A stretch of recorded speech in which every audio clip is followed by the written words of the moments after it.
I was in my comments the other week and someone asked a really good question, and I said I have to make a video on this topic.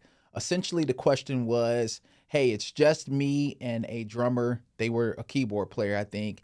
And they said, I want to essentially maximize our sound with just a two-piece. How can I do that since we don't have a bass player, right?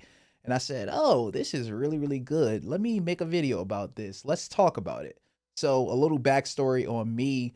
Before I got to the ministry that I'm at now and the church that I'm a part of, I played with just me and a drummer for about 6 or 7 years. We had a bass player on and off, but 80% of the time each Sunday, it was just me and a drummer. I was on keys, he was on drums, and we had a praise team. The ministry probably on a good Sunday, and maybe it was about 50 of us. That number kind of fluctuated here and there, but we did it for years. And I want to give you some tips and some things that really helped us. All right, so let's get into it. Let's talk about it. So, assuming you, the keyboard player, you're leading your band, you have a drummer. I think the first thing, tip number one, I would recommend is talk to your drummer. You guys need to have a conversation and ask, what is the goal? What is the sound that we are trying to chase together? What is it that we want to sound like? Not that we're trying to copy or sound like anyone else, but what helped me and my friend Marcus, we played in the same church band for the 6 or 7 years that I was telling you about. And what really helped us was we would constantly send each other videos and albums to check out. So on Sunday mornings during rehearsal, we were kind of playing the same game, so to speak, musically. He knew when I was going to go to the two. He knew all of the shout breaks I was going to do. He knew what I was thinking during worship songs and ballads because we built that chemistry through communicating and through sending records. I knew his favorite drummers. He knew my favorite keyboard players. We essentially figured out the way each other think musically because we were always in communication on, essentially how we wanted to sound as musicians. There are two particular sounds that comes to mind that we were chasing together as a band, just two of us, right? So I was heavy into West Angeles and the West Coast sound. Like before Mike Burrell really started posting all over social media and Instagram, the only way you was going to hear Mike Burrell play is if you tuned into West Angeles on a Sunday morning or you rewatched the clip that they posted on Sunday. So I used to always send him videos of West Angeles, or whenever we did like a West Angeles type song, I would send it to him and be like, hey, we're going to do all of these breaks. You got to catch this. And that translated to when we did other stuff as well. I would throw in there West Angeles breaks and West Angeles passing chords. And at a certain point, the chemistry started to grow and we really started to grow together because we would, one, listen to each other and we knew how each other think musically. So my best tip I can give you on that is figure out a goal. Talk to the other person in your band and ask them like, hey, how is it that we want to sound? Like, what is the sound that we are chasing? And how can we constantly get better to achieve the sound that we are going after, Another thing I will mention is chemistry really takes time, and it really helps if you're able to build chemistry off of the instrument as well. Like all situations are not going to be a situation where you and your bandmates get along outside of music and outside of the four walls of church.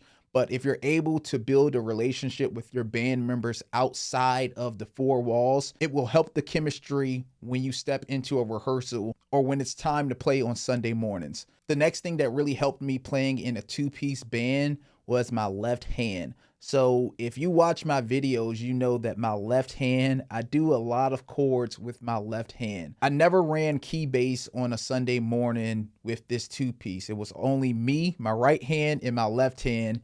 And I took advantage of this left hand and playing full chords. And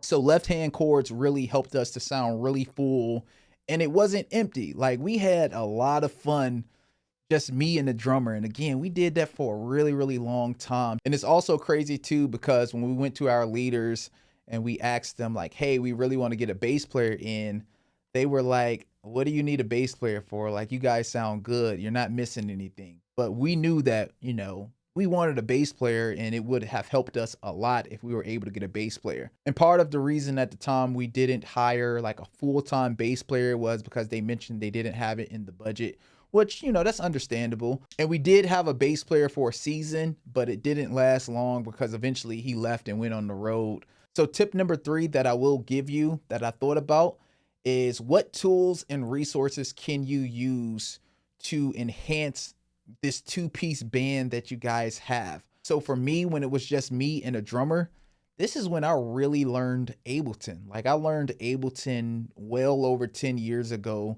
because that's how I learned how to do stems, run multi-tracks, track out bass.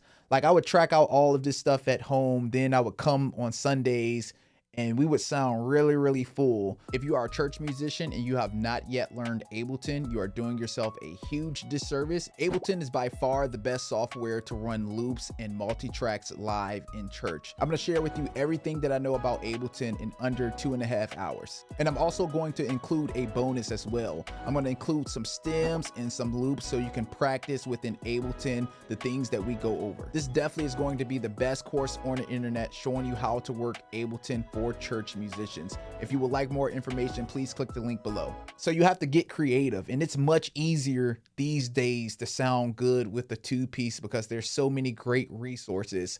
You got loops. I make loops on my website. I have sounds. There's other websites where you can get multi-tracks and all of that. So you have a lot of opportunities to bring in a lot of tools and resources to make this 2-piece sound good.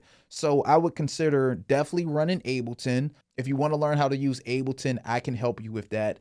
You have to consider running multi-tracks. You have to consider making tracks. You have to consider also if you want to use Keybase. Like, there's a lot of tools and resources that can help enhance this 2-piece band that you have. Like, you don't have to just settle like, oh, it's just me and a drummer, we just gonna get through. Like, no, you can really have fun with the 2-piece band. Another thing I would highly recommend is using loops. Using loops is essentially adding a third person to the band. So if you got keys, drums, and loops, that's half of the problem right there. You just need to figure out the low end and figure out if you want to track out bass weekly. And another pro tip you can do is you can take a keyboard and run it to a bass amp, and it will make you sound like you have a bass playing with you. So you got that top keyboard and, you know, your keys on the bottom. Just figure out the tools and the resources you want to use to make this 2-piece situation sound good, you know? And the last thing that I will mention is to keep the conversation going. What does that mean? Point number 1 I gave you is to figure out what your goals are together and stay in communication with those goals. So to keep the conversation going is, if you really want to get better, keep talking about the music that you like. Keep going out to eat and just building that chemistry off of the instruments. Don't look at having a 2-piece band as, I can't wait until we get a bass player. Look at it as an opportunity to really grow together and make the most of the season that it's just you and a drummer. If you maximize that season by adding in tools and resources and building up that chemistry together, it will make it much easier once you incorporate a bass player into you guys' ecosystem, so to speak.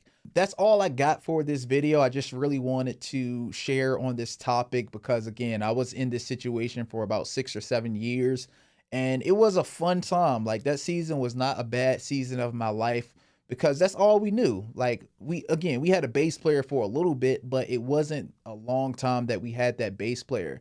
And it made it super easy once that bass player came in. My good friend, he came in and we had a time. Like, so again, maximize what you have. Don't make excuses. We are in the greatest time in the church community because there's so many tools that you can use to help enhance your band.